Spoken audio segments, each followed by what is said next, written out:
on a eu une session sur recherche et développement, c'était un point important, il y a eu pas mal d'échanges sur prise de risque, sur la collaboration, sur la liberté d'action. Donc de la recherche et développement à l'industriel, il n'y a qu'un pas que je vais franchir avec mes deux invités. Donc Christophe Riboulet de la société Proditech et Jean-Luc Salliol de la société Dassault. Et donc on a vu ce matin que l'attractivité des entreprises en France était un vrai défi. Et donc je vais profiter de mes deux invités pour leur poser la question suivante. Compte tenu des défis que vous avez à faire face, est-ce que vous pouvez nous dire quels sont les défis de vos sociétés, quels sont les moyens que vous mettez en place pour les relever et en quoi l'innovation peut vous aider? Christophe, je te laisse démarrer. Merci, vaste question, effectivement. Bonjour à tous. Donc, je suis Christophe Riboulet, donc président de Proditech, et je vais vous parler de ce qu'on fait dans notre société en termes d'innovation. Et je vais démarrer pour donner un peu des éléments de contexte, donc présenter la société. Donc, Proditech, c'est une société qui est basée à Pessac, et nous faisons des machines d'inspection avec l'objectif d'améliorer, d'aider nos clients à améliorer la qualité des produits manufacturés, comme des pièces de monnaie. Donc à Pessac, on a la monnaie de Pessac qui fabrique les flancs et les pièces pour la France. Et on a aussi quelques sociétés environnantes comme BMS à Agen qui fait des médicaments, Sanofi aussi en Barès. Et donc on contrôle la qualité des médicaments pour s'assurer que tout se passe bien sur le process.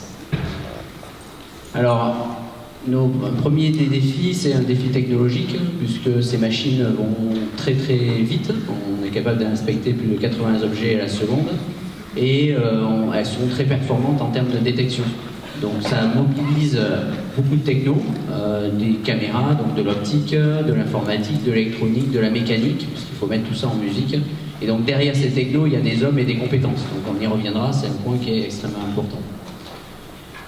Alors un autre élément de contexte, nous on est une petite PME, 50 personnes à peu près, et on joue dans la cour des grands, c'est-à-dire on fait 90% de notre chiffre d'affaires à l'export, essentiellement sur la pharma, 80% du chiffre est sur la pharma, donc là je vous ai mis les clients pharmaceutiques qui sont dans des grands groupes localisés dans le monde entier, et nos concurrents sont des gens aussi assez sérieux, puisque le concurrent numéro 1 c'est un japonais, et le concurrent numéro 2 c'est un coréen. Donc voilà, terrain de jeu, on va dire, assez intéressant, on ne s'ennuie pas, avec des gens évidemment, des industriels très très variés en termes de profil. Alors la question c'est finalement, dans ce contexte, c'est quoi l'innovation et comment on peut innover? Donc souvent on parle d'innovation, on entend les mots start-up, donc société qui vraiment est poussée à créer des nouveaux produits, mais à un moment donné ou à un autre, un produit, il va falloir le mettre sur le marché, il va falloir le dupliquer, on ne va pas vendre un seul produit. Donc on a un challenge qui est effectivement d'innover, mais aussi de rester efficace. Donc d'assurer la qualité, d'assurer une bonne production. Et donc finalement, il y a une étude du BCG là, qui est assez intéressante que je vous ai pris. Seuls 2% aujourd'hui des sociétés, selon leurs études, sont capables vraiment d'exceller dans les deux domaines à la fois. Souvent on a les startups qui savent bien innover et les grands industriels qui savent bien produire des choses stables. Faire les deux à la fois, c'est compliqué. Donc nous, à Proditech, on s'est retrouvés dans une situation où nos machines, alors c'est des machines standards, mais elles évoluent en fonction des clients, en fonction des différentes demandes, et elles évoluent sans arrêt. Mais malgré tout, on est dans la pharmacie, donc il faut que ces machines soient parfaitement stables, elles sont validées par les industriels, donc elles répondent à des normes très précises, et donc on a été obligé finalement de se mettre dans cette position où on dit qu'il faut qu'on soit à la fois innovant et à la fois efficace. Et pour cela, je reviens là, pour cela, depuis 2011, on a choisi de s'appuyer sur ce qu'on appelle le Lean Management, avec un principe qui est le Lean pour nous, c'est pas un outil industriel, c'est pas des méthodes, c'est vraiment la stratégie de l'entreprise. Et la stratégie de l'entreprise va s'appuyer sur un modèle qui est défini dans ce bouquin que je vous invite à lire, la stratégie Lean. Et le modèle se résume en quatre phases. Alors il y a une première phase qui est... Enfin, 4 phases qui sont en 2 parties. Donc la première partie, accepter. On va se baser sur les problèmes pour innover. On va essayer de résoudre des problèmes. C'est souvent ça la bonne innovation. Et par contre, c'est quel problème qu'on cherche? Donc on va chercher le problème, on va se confronter au problème, et ensuite on va s'engager dans cette résolution de problème et dans l'innovation autour de ce problème. on va cadrer et on va construire. Donc je vais vous donner un exemple assez concret de finalement ce qu'on a fait dans ce modèle-là. Alors la première étape, chercher. Où c'est qu'on va démarrer la recherche des problèmes? Ben, pourquoi pas s'intéresser à nos clients? Comment on fait pour s'intéresser à nos clients? Alors, il y a une méthode, on peut leur poser des questions, leur envoyer des beaux questionnaires. Je suis sûr que vous répondez toute la journée aux questionnaires. Mais moi, c'est pas mon cas. Donc pour écouter finalement les clients, quoi de mieux que d'écouter quand ils sont pas contents? Parce que là, les gens qui sont pas contents prennent le temps de vous expliquer pourquoi ils sont pas contents. Et donc on s'est mis à écrire sur les murs, écrire sur les paperboards toutes les réclamations et à commencer à les partager en interne à Proditech pour essayer de comprendre finalement qu'est-ce qu'ils avaient à nous dire.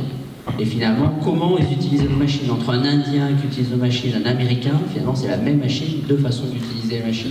Et ils valorisent donc pas la même chose sur le même produit.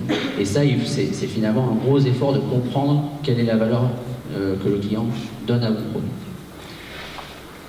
Une fois qu'on a cherché ce problème-là, donc il va falloir se confronter. Et on ne peut pas, en tant que dirigeant, on ne va pas se confronter tout seul au problème, sinon on ne va pas avancer beaucoup. Et donc il y a une partie qui est très importante, c'est avec qui on va se confronter. Et donc là, la partie leadership dans l'entreprise est extrêmement importante. On va chercher des leaders capables justement de voir ce problème-là et de se remettre en cause pour pouvoir l'accepter finalement. Et nous, dans notre cas, j'ai mis l'exemple, on a compris qu'on avait un problème de robustesse de nos machines. C'est des machines qui vont être utilisées de façon complètement différente, je l'ai dit tout à l'heure, par des clients aussi de profils différents. Et donc ça, on n'avait pas forcément vu et on a dit il faut vraiment faire quelque chose pour que ces machines soient dans toutes les configurations possibles, très robustes chez les clients. Le deuxième point, c'est cadrer. Alors, je vous ai pris un exemple ici, ça c'est la carte électronique qui est finalement le cœur de nos machines. Les caméras acquièrent des images, les images sont traitées par de l'informatique, par du logiciel, et il faut bien de la puissance de traitement.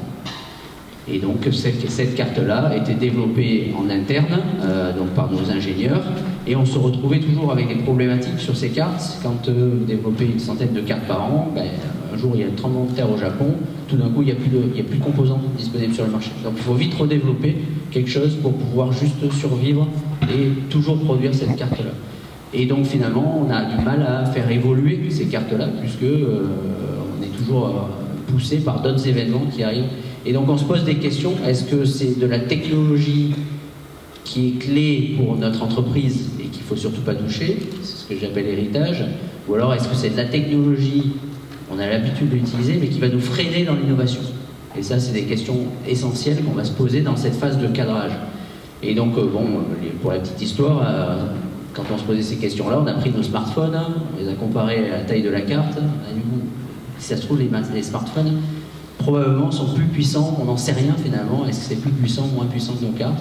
Alors ce qu'on a fait, on a commencé à passer à l'étape d'après, c'est de construire. Et là on va impliquer, une fois qu'on a défini le problème, cadré le problème, on va pouvoir travailler avec les personnes. Donc là c'est aussi une anecdote intéressante, c'est qu'on a pris un stagiaire, alors c'était un bon stagiaire, et on lui a mis dans les mains, je ne sais pas si vous connaissez ici, ce qu'on appelle un Raspberry Pi, c'est des tout petits PC qui valent 30 €. Alors c'est généralement pas fait du tout pour les industriels, c'est fait pour les étudiants, et on lui a mis sur le bureau, et on lui a dit, s'il te plaît, est-ce que tu peux nous mettre des programmes de vision, donc nos programmes, sur cette carte-là?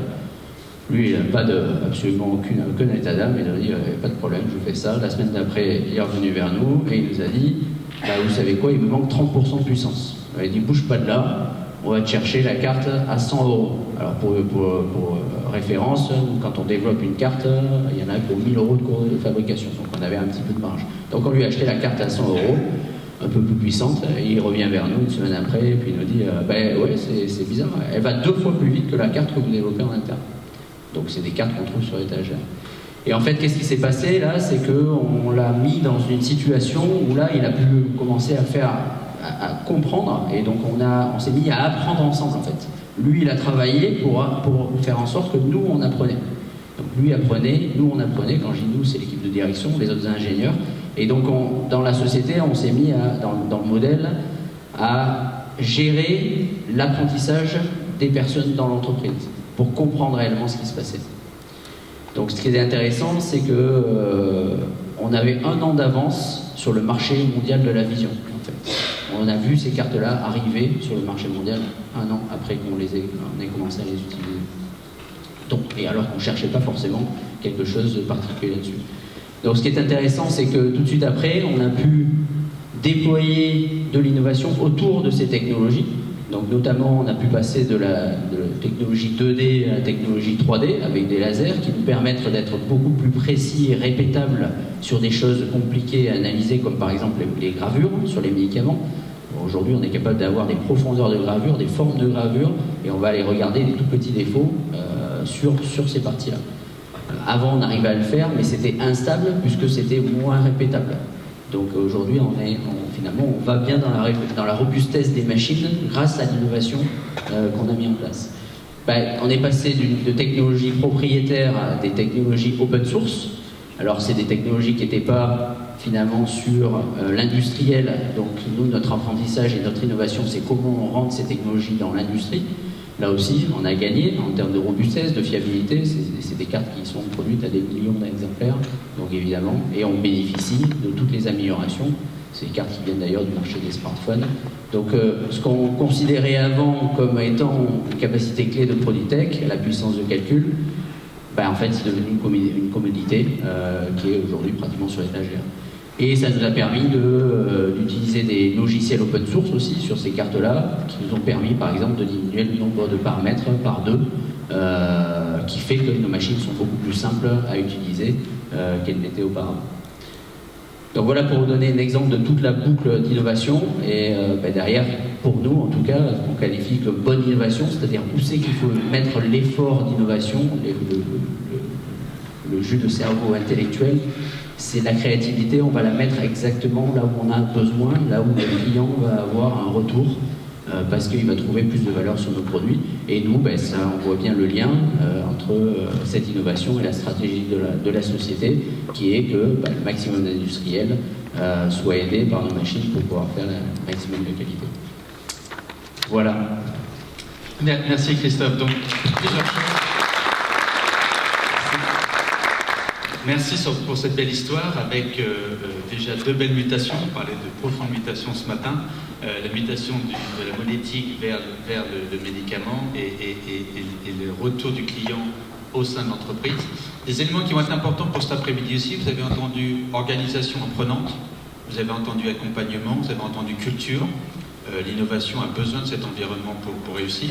Et donc à présent, ce qu'on va faire, c'est qu'on va faire un saut d'une petite entreprise, quand je dis petite par la taille, pas par le talent, qui est vraiment ciblée sur le médical, dans une entreprise familiale, un peu plus connue, de plus de 12 000 personnes. Donc Jean-Luc, même question, quels sont les défis que Dassault a relevés aujourd'hui et comment l'innovation peut aider à relever ces défis? Merci de cette introduction, merci Christophe par ta brillante présentation. Bonjour à tous, donc j'ai énormément de plaisir à être avec vous ce matin. Merci au GIPSO donc de nous avoir invités, ça va me donner l'occasion de vous parler de haute technologie.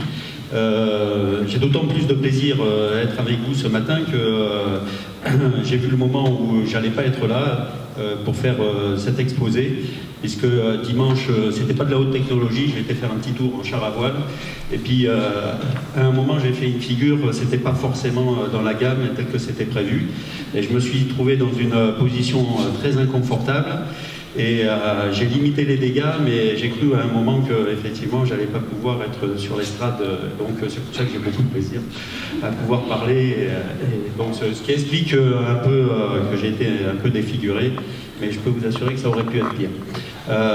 Comme quoi, la haute technologie, des fois, il faut s'en méfier, hein, en tout cas, il faut la maîtriser. Je vais vous parler donc de Dassault Aviation et en quoi la recherche et l'innovation, bien évidemment, est un atout et un élément clé de notre société. Pour resituer un peu quelques éléments pour resituer Dassault Aviation, avant de vous emmener dans l'usine du futur. Donc Dassault Aviation est une groupe Dassault. On a une filiale qui est... je sais pas où c'est, je vois. Ah ouais, mais c'est ici, d'accord.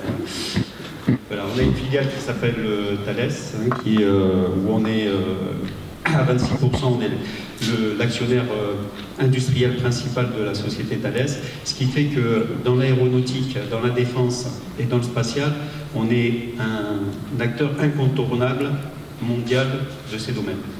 C'est une société Dassault Aviation qui est une société à statut privé.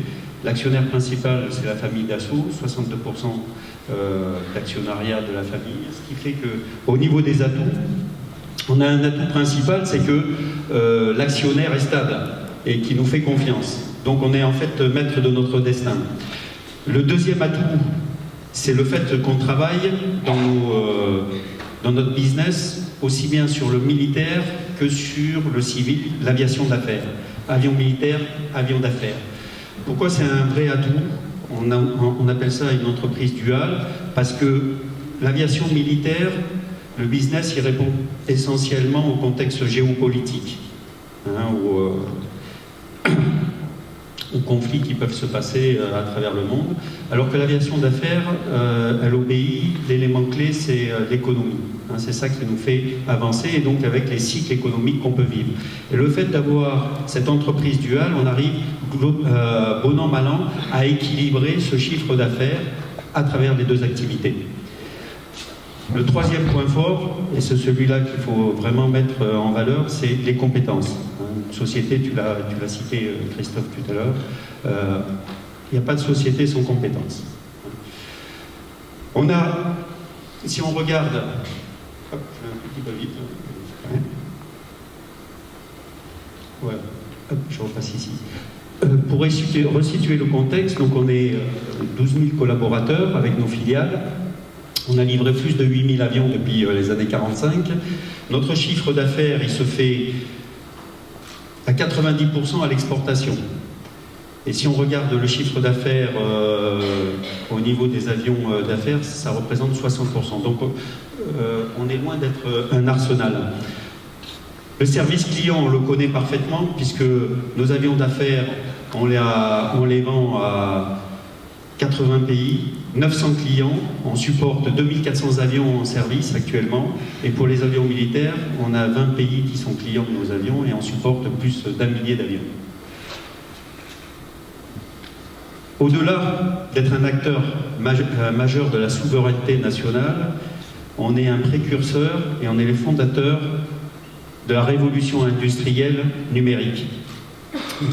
On a développé avec notre partenaire qui s'appelle Dassault Systèmes ce qu'on appelle l'entreprise numérique à travers des outils que vous devez connaître, qui est un grand standard industriel maintenant, qui s'appelle CATIA.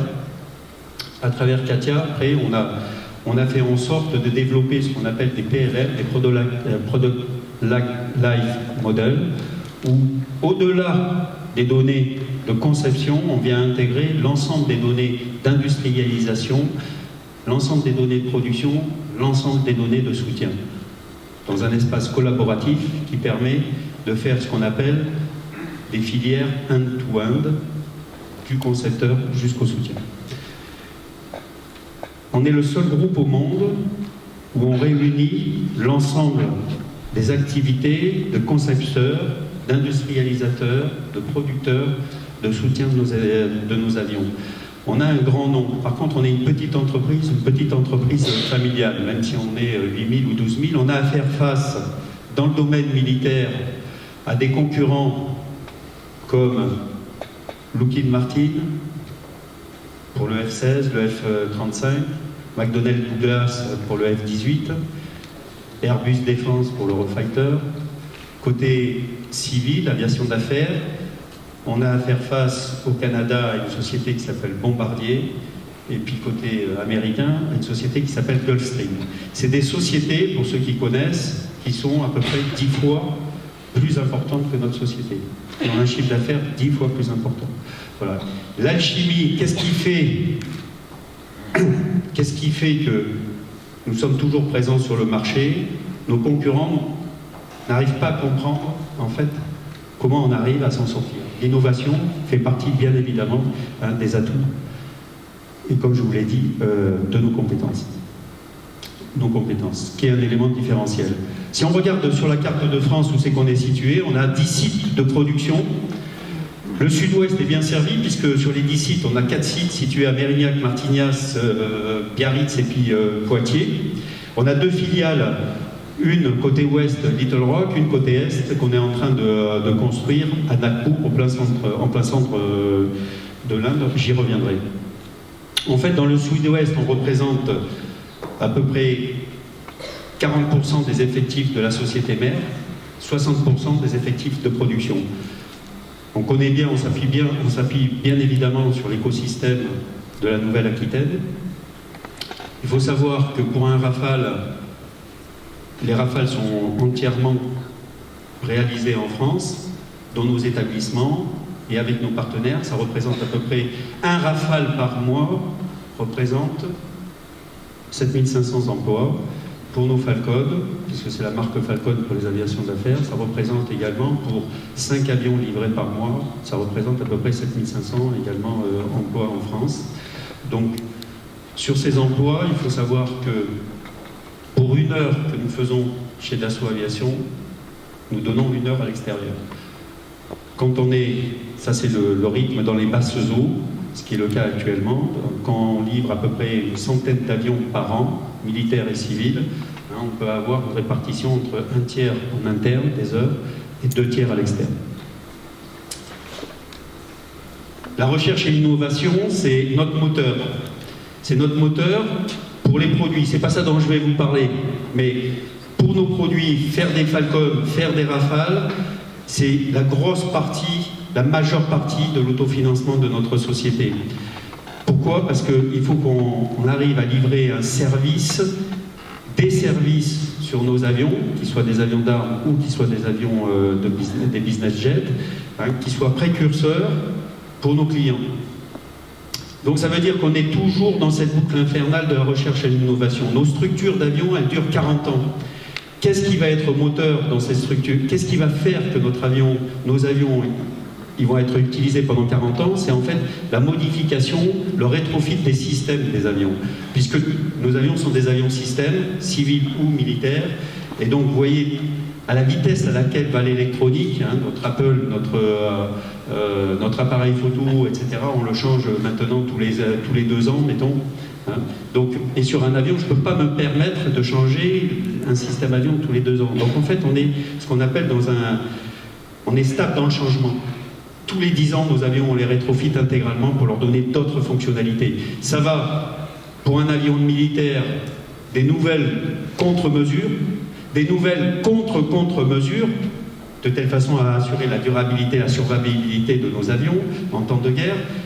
Sur un avion comme un business jet, ça va comment faire pour, et ça c'est insupportable dans l'avion, quand vous voyagez dans l'aviation civile aujourd'hui, c'est d'être coupé du monde parce que je ne peux plus communiquer avec mon Apple, avec mon iPhone, etc. Ça c'est insupportable. Quand vous prenez un avion d'affaires, forcément il faut que j'ai le haut débit, que je puisse communiquer. C'est un outil de travail, il faut que je puisse communiquer avec mes bases arrière. Donc ça veut dire qu'il faut que je développe des SATCOM, être en liaison satellite systématiquement, également être capable avec mon Apple de commander la cafetière. Et donc vous voyez le range un peu de l'innovation. Donc avec qui on partenarise? Donc on partenarise en France avec toutes les universités, vous les avez affichées, tous les IRT, tous les centres de recherche, toutes les écoles d'ingénieurs. On a 40 partenaires en France. Quand je regarde dans le monde, on partenarise avec, dans tous les domaines, que ce soit dans l'aérodynamique, la dynamique des fluides, comment on appelle les solides mécaniques, que ce soit également dans l'innovation, dans la fabrication, etc. Donc on partenarise avec une centaine de partenaires à travers le monde. Le but étant d'amener le service par la technologie au client et d'être précurseur. C'est le time to market qui est important. C'est pas de ça dont je voulais vous parler ce matin. Donc ça tombe bien. Ce que je vais vous parler ce matin, c'est de l'innovation dans l'industrie. Voilà. Vous avez noté que j'étais un industriel. Alors, cette innovation, et donc je vais vous amener vers l'usine du futur. Même si c'est un tout petit peu long, excusez-moi, mais ça mérite quand même le détour. Dans notre société, on a entrepris un plan de transformation depuis l'année 2017 sur 5 ans, avec 4 axes principaux. Le premier, ça ne va pas vous échapper, c'est les compétences. Qui je suis, où je suis, comment évoluer. Surtout ne pas perdre ma culture d'entreprise, qui est un élément différenciateur, comparable à des sociétés comme Michelin.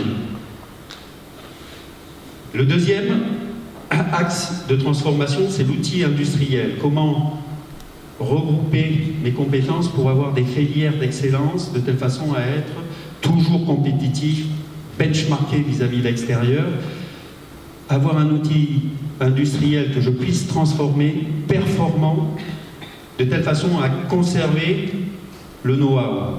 Pour conserver le know-how, le savoir-faire, il faut faire. Le jour où je ne fais plus, 10 ans après, je ne sais plus rien faire, je ne peux plus piloter l'externe, je perds mon métier.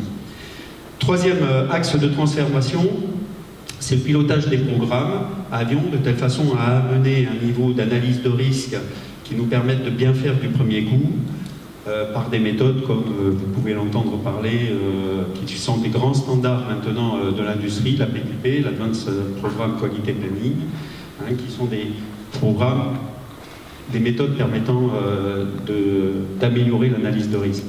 Et là où je veux vous amener, en fait, c'est sur l'industrie 4.0. Alors c'est quoi l'industrie 4.0 ? L'industrie 4.0, en fait, c'est... Si on devait retenir qu'une seule chose, c'est l'utilisation des données et des technologies numériques associées au service de la maîtrise et de la performance industrielle. En fait, l'industrie 4.0 n'est concevable et ne va pouvoir amener les gains à espérer que si, déjà, de base, je m'appuie sur des organisations dans les grands standards industriels. Christophe l'a cité tout à l'heure dans sa belle histoire, avoir des organisations performantes, lean. Nous on appelle ça l'ARP, mais lean. Que ces organisations puissent être nourries par des données de qualité à travers nous, ce qu'on appelle le PLM, 3D Experience, qui vont pouvoir être propagés à travers, c'est des grands standards industriels ce que je fais, j'enfonce des portes ouvertes, à travers ce qu'on appelle des ERP, et que je puisse assurer, donc à chaque fois que je vais réaliser une opération, je puisse assurer la traçabilité avec des systèmes, ce qu'on appelle des Manufacturing Executive Systems, qui me permettent d'assurer effectivement la traçabilité de mes opérations. Donc les 4 axes qui vont me permettre d'aller vers l'usine 4.0, c'est quoi? Les 4 piliers, c'est, première chose, premier axe de travail, c'est piloter à tout niveau. Ça veut dire qu'il faut que, en truffant mes machines, en truffant l'ensemble de mon outil industriel de capteurs, je vais pouvoir synthétiser, agglomérer les datas et présenter une situation synthétique à l'opérateur, de telle façon à le mettre en position de piloter son système. Ça veut dire quoi? Pour un opérateur de machine, il va avoir toutes les informations en préventif, de telle façon à avoir, par exemple, sur un atelier d'usinage, s'il y a une broche qui commence à vibrer, donc j'ai des capteurs de vibration, j'ai des capteurs de température qui montrent si, pour vérifier que les outils ne sont pas en train de s'user trop et donc d'amener trop de chaleur et donc de détruire la matière. Donc, je vais lui apporter en temps réel l'ensemble des informations permettant de piloter son outil de production. Et si son outil, tout d'un coup, devient déficient, s'il y a une machine sur laquelle la broche, elle ne peut pas aller, si sur une machine de placement filamentaire, le gap, l'espacement entre les fibres est trop important, il va tout de suite pouvoir arrêter sa machine, redistribuer le travail sur un autre outil de production, sur une autre machine, et donc faire en prévention la maintenance. Voilà. Donc c'est utiliser l'outil, avoir le tableau de bord permettant d'utiliser l'outil en pleine performance. La deuxième chose, le deuxième axe de travail, c'est lui faciliter le travail, justement. Vous savez que tous nos opérateurs, on est des petits industriels, mais on rentre dans les grands standards d'entreprise. C'est-à-dire qu'on ne veut pas forcément que nos opérateurs, ils inventent sur le terrain. Donc on leur donne toutes les informations nécessaires à faire le travail. Hier, ils allaient chercher leurs instructions techniques, ce qu'on appelle chez nous les fiches d'instruction, ils allaient les chercher dans des points documentaires. Autant vous dire qu'ils n'y allaient jamais. Hier, avant-hier, alors ça c'était avant-hier, hier, on leur mettait au poste de travail sur leur PC. Ils n'y allaient pas non plus. Aujourd'hui, on leur donne sur leur tablette. La même tablette qu'ils utilisent à la maison pour aller faire du Cdiscount, etc. C'est pas suffisant. Demain, vers où on va, comme je l'ai vu dans le local juste à côté, on va les équiper de ce qu'on appelle de HUD, de casques avec l'ensemble des informations permettant de réaliser leurs opérations. Donc on va leur projeter sur des Google Glass, je ne fais pas de pub pour Google, on va leur projeter l'ensemble des informations nécessaires de telle façon à, leur libérer les mains, deuxièmement, d'avoir toujours l'information updated au bon moment, au bon endroit. Si par hasard, j'ai une anomalie, une déviation sur le process, ils seront en liaison directe avec le backshop, avec le technicien, avec l'ingénieur, permettant de résoudre le problème en temps réel et de leur envoyer l'information en visuel sur leur HUD, de telle façon à réaliser l'opération. Voilà. Deuxième chose, donc je vais les immerger dans ce domaine de ce qu'on appelle le jumeau numérique. C'est quoi le jumeau numérique? Le jumeau numérique, c'est le virtuel, c'est l'avion virtuel. Pour être performant, un athlète, pour être performant, pour aller vers l'excellence, qu'est-ce qu'il doit faire? Il doit s'entraîner et s'entraîner tous les jours. Voilà vers où on va. Nous, ce qu'on veut, c'est que nos opérateurs puissent réaliser bien du premier coup. Et donc, on veut qu'ils répètent. Il n'y a pas de performance si je ne répète pas. Il faut que je répète mes gestes. Si vous regardez un sportif de haut niveau avant qu'il fasse une descente d'exception où il doit être sur le podium, il va répéter, il va fermer ses yeux et puis il va répéter inlassablement ses gestes de telle façon, comme un pilote, on parlait tout à l'heure de la patrouille de France, un pilote va répéter de façon répétitive ses gestes de telle façon à ne pas laisser l'imprévu le perturber. Voilà, et donc c'est ça qu'on va faire, c'est ce qu'on est en train de faire avec nos opérateurs, les immerger dans le numérique, de telle façon à leur faire faire au préalable les opérations, répéter les opérations de telle façon à bien faire du premier coup. Et donc chercher la performance. Le troisième point, le troisième pilier de la transformation numérique, ça va être de recentrer le compagnon sur sa valeur ajoutée. Donc en fait, on va lui adjoindre des outils collaboratifs, c'est ce qu'on appelle des cobos, permettant de travailler de façon collaborative. Et donc il va être maître, en fait, on va faire au cobot des tâches à valeur non ajoutée, et lui, il va se centrer comme, il va être le pilote de l'ensemble de ces outils. Et le dernier point, c'est ce que nous généralisons maintenant dans tous nos ateliers Fab Lab, donc des laboratoires de fabrication, équipés notamment de machines de fabrication directe, de fabrication d'impression 3D, de telle façon à ce que si il a une déviation dans l'approvisionnement qu'on lui a donné, s'il lui manque un petit outillage, etc., instantanément, au lieu d'aller passer une commande et attendre une semaine, qu'il puisse effectivement réaliser et en moins de 2 heures avoir le matériel nécessaire. C'est les 4 axes que je viens d'illustrer de façon concrète. Je voudrais quand même mettre en évidence un axe principal qui est le jumeau numérique, ce qu'on appelle le digital twin. Je viens d'en parler tout à l'heure avec l'opérateur qu'on immerge dans la maquette numérique de telle façon, dans le virtuel, à répéter ses gestes. Au niveau de l'industrialisation d'un nouveau programme, notre challenge, c'est de passer d'une logique de promesse à une logique de preuve. Qu'est-ce qu'on veut faire?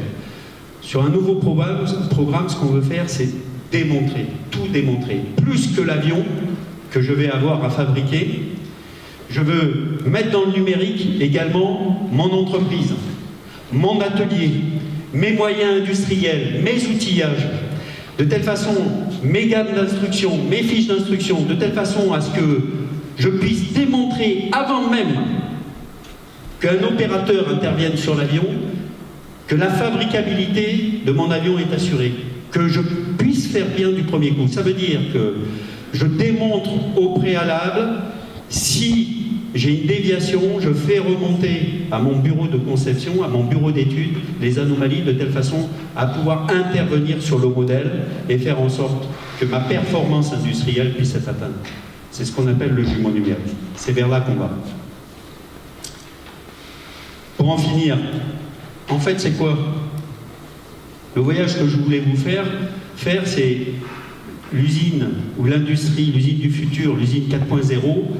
En fait, c'est améliorer notre compétitivité, contribuer à l'anticipation, ne pas se mettre en mode réactif, mais plutôt en mode anticipatif. Comment? Vous l'avez bien compris, le but et le moyen, c'est d'augmenter les compétences de nos personnes et bien évidemment d'incarner et de favoriser l'innovation sur le terrain. Voilà. In fine, ces éléments doivent nous permettre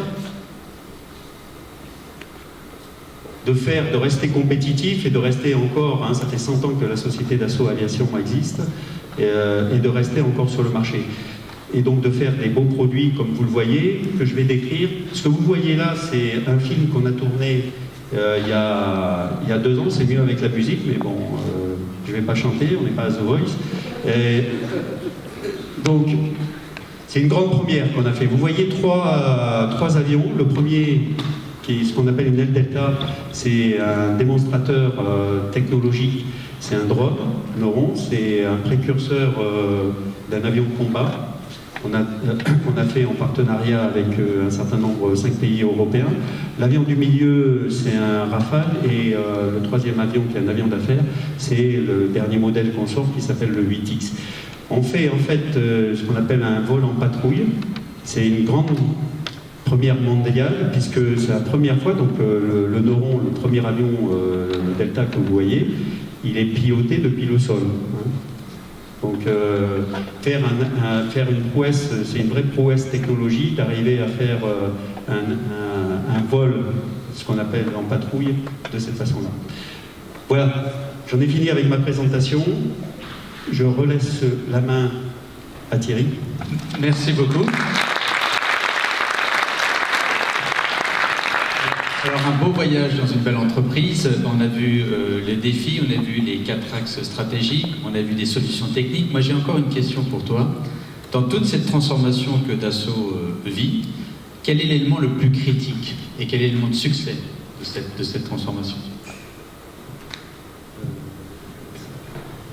En fait, là, comme à travers mes paroles, j'espère que vous l'avez bien senti, en fait, l'élément critique, c'est l'humain, quoi. Il faut qu'on arrive à trouver, à attirer, en fait, les meilleures compétences dans notre entreprise. Pour les attirer, il faut que ça soit du gagnant-gagnant. On ne peut être bien dans une entreprise que si effectivement on y prend du plaisir. Donc donner de l'envie. Donner de l'envie, c'est faire en sorte que le travail, c'est ce que j'écris sur le transparent, que le travail devienne ludique. Et en fait, on a la prétention, justement, avec la geek génération qui arrive, qui n'arrive plus à sortir de ce monde imaginaire, ce monde virtuel. Nous, ce qu'on leur propose, c'est de réconcilier, justement, ce monde virtuel dans lequel ils se trouvent bien avec le monde réel. Et donc de leur proposer de venir, effectivement, faire, au-delà du jumeau numérique, faire le 2e jumeau, c'est-à-dire le jumeau réel. Donc ça, c'est effectivement, c'est notre défi. Et ça ne peut se faire qu'en fait par l'accompagnement.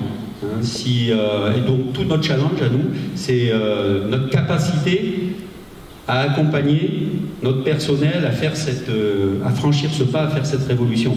Alors, c'est le challenge de la société, mais en fait, c'est également un challenge exogène. Ça veut dire que aussi bien l'éducation nationale doit nous aider, aussi bien les régions doivent nous aider, de telle façon, effectivement, à faire comprendre et à amener le personnel à ce niveau de compétence.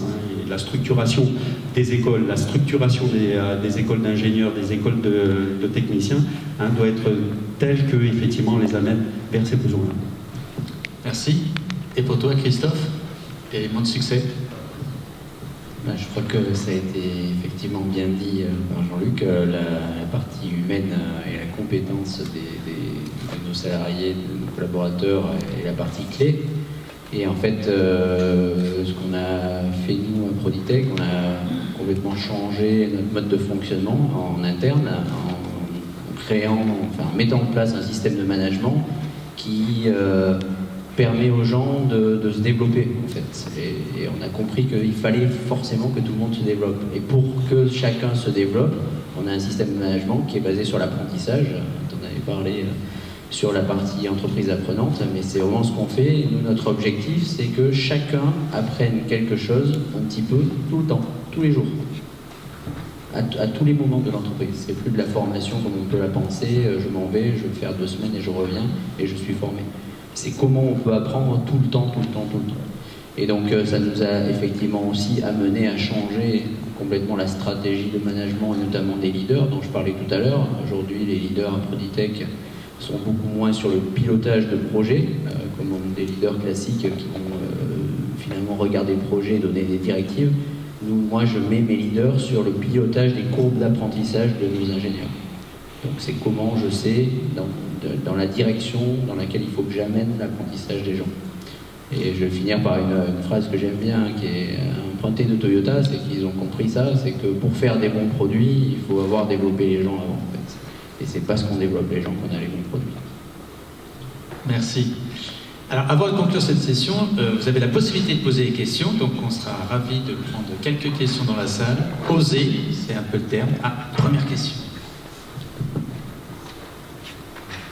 Vous avez dit que vous souhaitiez tendre, alors je m'adresse à M. Saliol, vous avez dit que vous vouliez tendre vers le risque zéro, bon pas tout à fait, mais un minimum d'échecs dans vos procédés, y compris vos procédés de développement.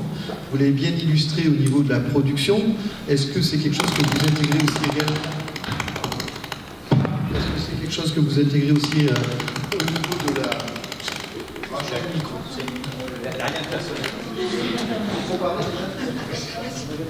Est-ce que c'est quelque chose que vous intégrez aussi au niveau de la recherche? Et si oui, comment vous intégrez à minimiser au maximum le risque d'échec? Bon, donc bien évidemment, c'est une très bonne question. En fait, on ne s'improvise pas avionneur du jour au lendemain. Vous avez bien compris, on a un service à assurer pendant 40 ans sur nos machines, que ce soit aussi bien pour l'aviation d'affaires que l'aviation militaire. Donc en fait, tout repose sur nos modélisations et nos simulations. Pour la fabrication, au-delà du process de fabrication, tout ce qui est procédé de fabrication, c'est-à-dire transformation de la matière, on modélise et on simule. Par exemple, on est en train de faire ce que certains autres ont fait par apprentissage. Nous, on va faire ce qu'on appelle des panneaux auto-ready en composite à partir de placements filamentaires. La matière, par des techniques qui s'appellent du co-bonding, c'est du co-collage en fait, on le fait en 2 cuissons. Tout ça, on va le modéliser de telle façon à être sûr. On va modéliser la façon de fabriquer, puisque c'est pas fabriquer un prototype qui nous intéresse. Nous, ce qui nous intéresse, et je viendrai après sur la conception, mais sur la fabrication, ce qui nous importe, c'est de façon robuste et répétitive de fabriquer. C'est comme dans le domaine automobile, sauf que nous, on sort 1 ou 2 avions par mois, alors que dans l'automobile, c'est 100 000 par mois. Voilà. Donc, on n'est pas du tout... Et pourtant, si je veux être compétitif, il faut que je limite le risque et que je n'ai pas ces itérations successives de modification. Donc, je vais faire de la modélisation et simulation de comment se déforme la matière lors de mes cuissons, de telle façon à pouvoir inventer l'outillage faux permettant de faire une pièce bonne. Vous voyez, on est dans ces domaines. Donc, tous les procédés de transformation de la matière, on les modélise et on les simule. C'est pareil pour un avion. Le fonctionnement des avions, eu égard pour l'aérodynamique, pour les échanges thermiques, pour les échanges électriques, pour les échanges électromagnétiques, on a des modèles qu'on a mis au point petit à petit, sous Abacus, sous des algorithmes qui sont des grands standards d'ailleurs de la recherche par ailleurs. Et donc, ces modèles, on vient les confronter, bien évidemment. Le modèle n'a de valeur que s'il est confronté à la réalité et que j'arrive à faire l'asservissement et fermer la boucle. Et donc, c'est pour ça qu'on continue à voler pour des obligations de certification. Quand on fait un premier avion, d'ailleurs, on ne dit plus qu'on fait un avion, et d'ailleurs, on ne le fait pas. On ne fait pas d'avion prototype. On fait des démonstrateurs technologiques avant d'obtenir un marché, mais quand je fabrique aujourd'hui, quand je conçois et que je fabrique un avion, aujourd'hui, je pars from scratch, le premier avion va être vendu. Donc le premier avion, je le fais dans un mode dont je suis sûr que les performances vont être atteintes. C'est ça que ça veut dire. Ça veut dire que lors des essais de certification de l'avion, sur les 3 premiers avions, on fait ce qu'on appelle des essais de certification, qui sont des essais réglementaires, que je dois vis-à-vis des autorités de certification pour vérifier que, au-delà des fonctionnalités, des performances, mais que la sécurité elle est bien assurée et que les cas de panne sont bien couverts, on va confronter nos modèles à la réalité. Et donc faire cet asservissement, donc les premiers avions ont les truffes d'installation de mesure et d'installation d'essai, de telle façon à avoir, par des capteurs, le retour et vérifier que, et tuner, donc ajuster nos modèles de telle façon à prévoir et bien faire du premier coup. Je ne sais pas si j'ai répondu entièrement à votre question.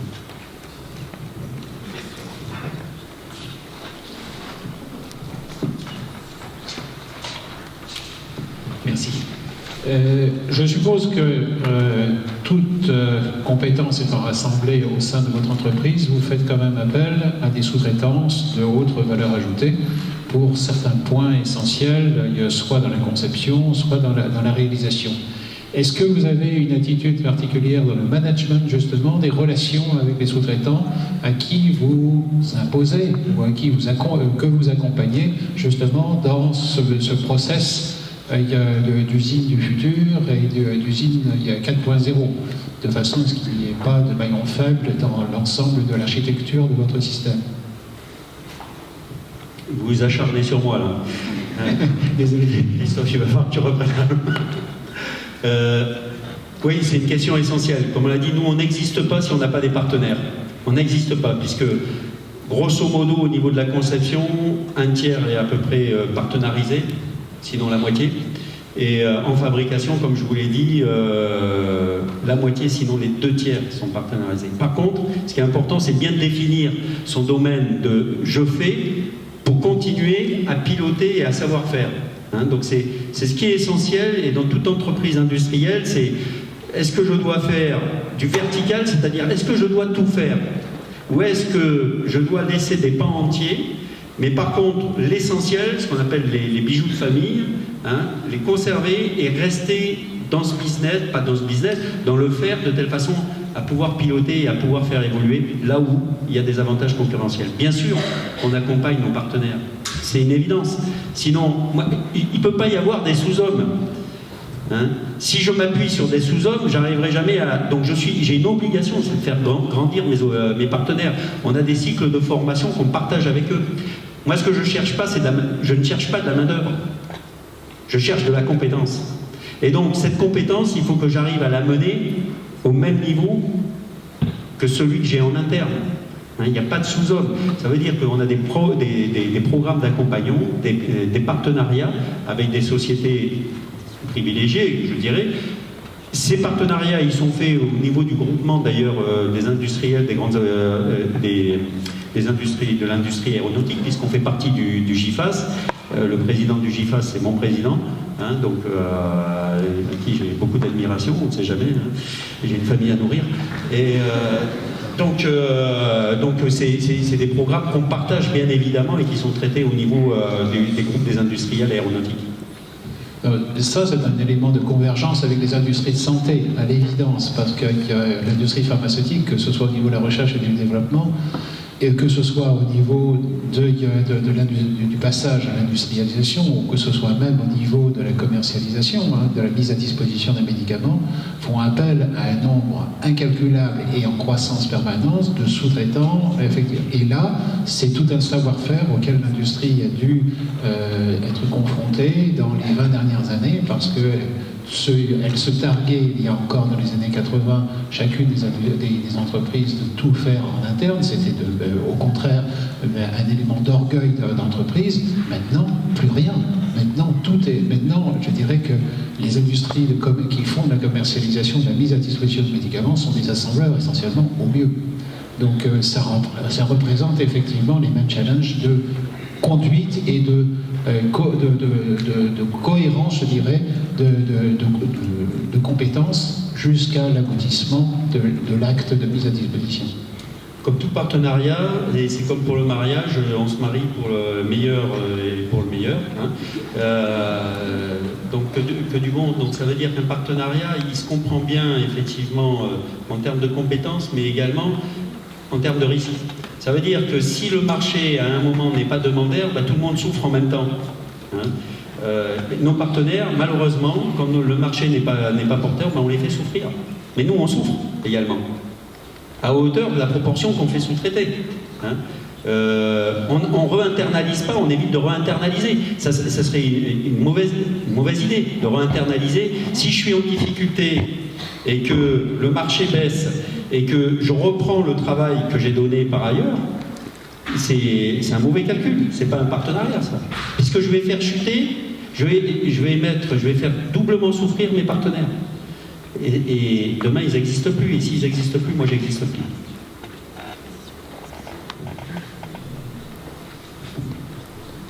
Est-ce qu'il y a encore une question ?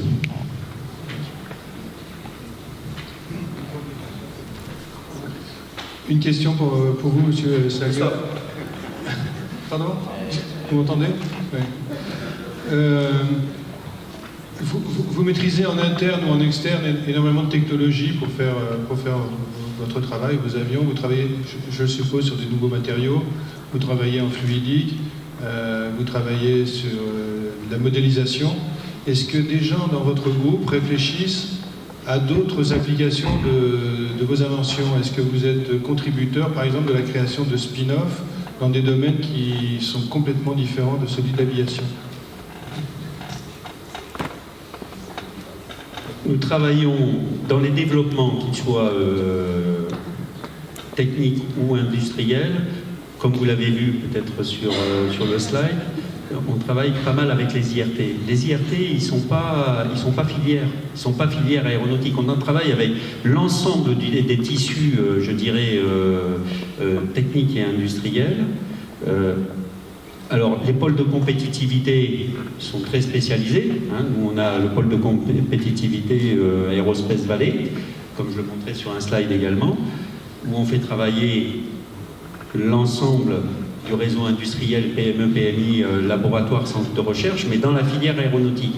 Les IRT, qui sont plutôt régionaux, ici on a le Saint-Exupéry,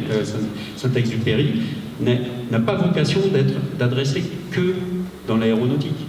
Hein, donc on fait des recherches, on fait de la que ça soit automobile ou autre. Et voire santé, puisque travailler sur des nouveaux matériaux, travailler sur de la fluidique, travailler sur de la modélisation, ce sont des thématiques qu'on retrouve également dans le domaine de la santé en général. C'est la raison de ma présence aujourd'hui ici. Voilà. Très bien, on va remercier nos intervenants. Encore merci pour vos présentations. Moi, je voudrais conclure sur cette session. Je pense que ce qu'il faut que vous gardiez en tête, donc vous avez deux exemples, deux belles histoires, petites et grandes entreprises, avec chacune un objectif qui est soit d'améliorer la compétitivité, soit de développer la croissance. Donc vous voyez, il y a un but à atteindre. Et ça, je pense que qu'on soit une entreprise, une entité, c'est un premier élément. Deuxième élément, c'est de trouver les moyens pour le faire. Et c'est là que l'innovation aide. Et je pense qu'il faut être innovant sur l'innovation. Il y a plein de solutions. À vous de trouver celle qui va répondre à votre besoin. Mais je pense que ces deux belles entreprises ont montré que l'innovation aide à pérenniser, à développer et à se projeter et à préparer l'avenir en termes d'usine du futur. Donc merci à tous les deux. Merci pour cette belle session. Et pour donner un peu d'avant-goût pour la suite, vous avez entendu l'homme et l'homme. Ok, avec un grand H, juste pour être sûr que... Et ce qui est important, c'est compétences, apprenants, accompagnement. Donc, après la pause, on aura une session spéciale sur l'innovation managériale et la formation. Et ça sera très intéressant de creuser cet aspect-là. Je vous propose de nous retrouver à 14h15.